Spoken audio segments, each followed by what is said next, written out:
there are three things we all should do every day. If we do this every day of our life, you're going to have, what a wonderful, number one is laugh. You should laugh every day. Number two is think. You should spend some time in thought.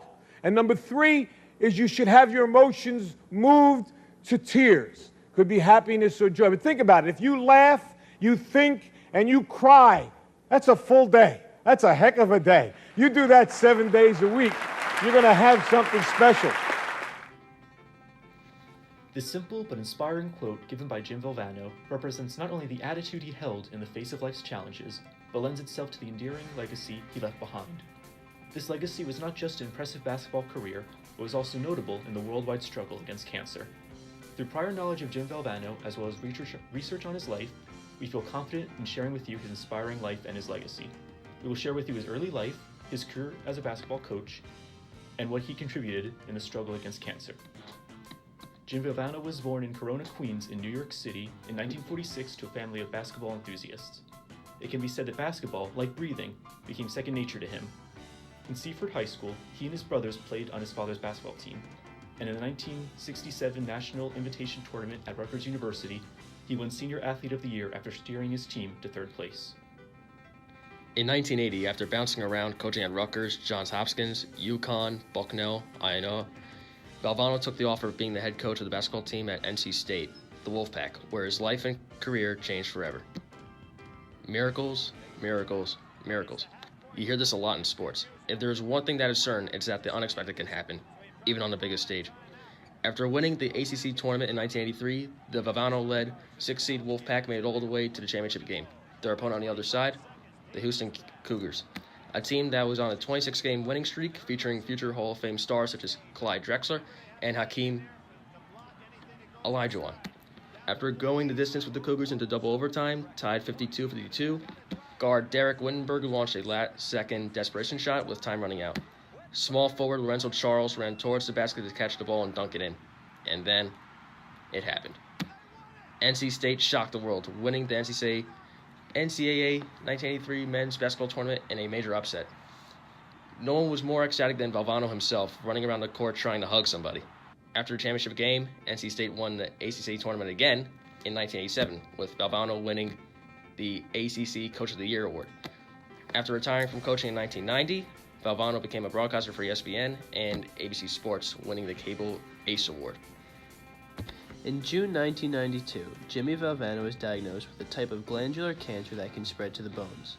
Soon, news came out that Valvano's cancer diagnosis was terminal. But, unwilling to accept the fate of his diagnosis, Valvano returned to his work at ESPN. He was keen on continuing to commentate the sport that he loved.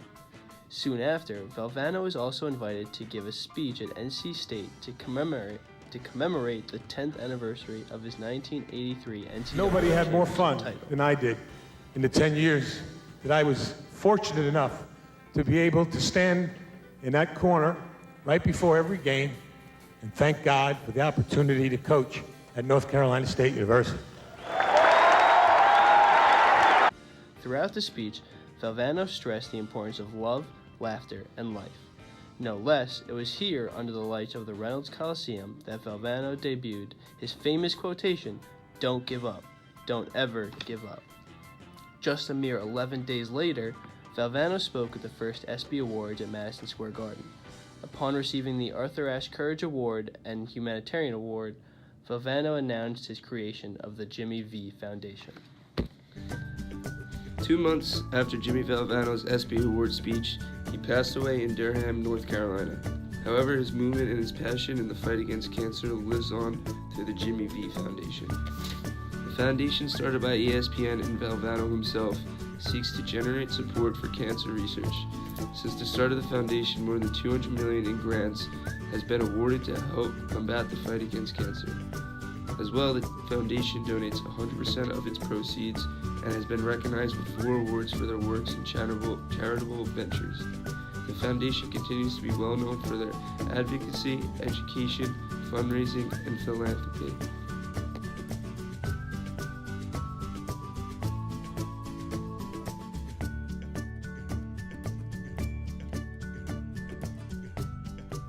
Hi Ryan. So before we get started, can you confirm to the camera here that we do not have a script for you today?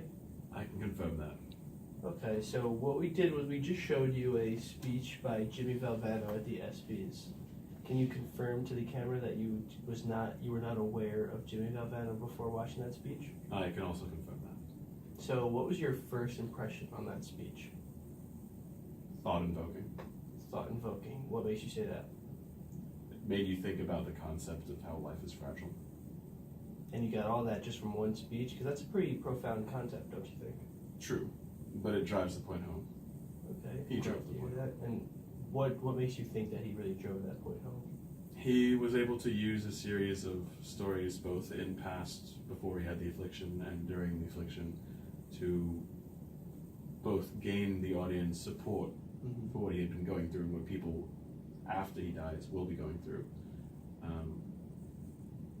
to show that cancer has a human face. Right. So what I don't think you're aware of is that he's a famed basketball coach, but it's almost like after watching that speech, his fame and greatness in basketball coaching is irrelevant, right? Because what you see is something much larger than that, correct? True. Besides the mentioning of that he was a basketball coach for I think North Carolina, and the fact Yeah. that he had coached Rutgers, I would not have known that. Yeah.